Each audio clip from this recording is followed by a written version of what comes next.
If you want to set a website as a username on Bluesky, here's a step-by-step guide on how to do it. First of all, go ahead and buy a domain from Namecheap, Hostinger, Bluehost, whatever website that you use to buy a domain. Just go there and buy your official domain in a cheap price. So what I'm gonna do, after you bought the domain and everything, go ahead to your Bluesky.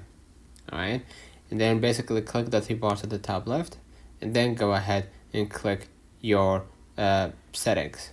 Okay, scroll a little bit down, and you're gonna be able to see the @change handle, right?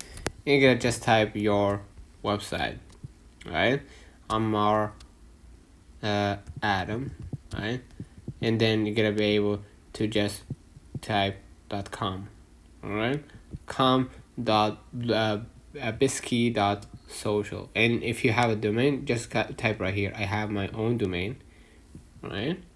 Go ahead and type amar.com, all right?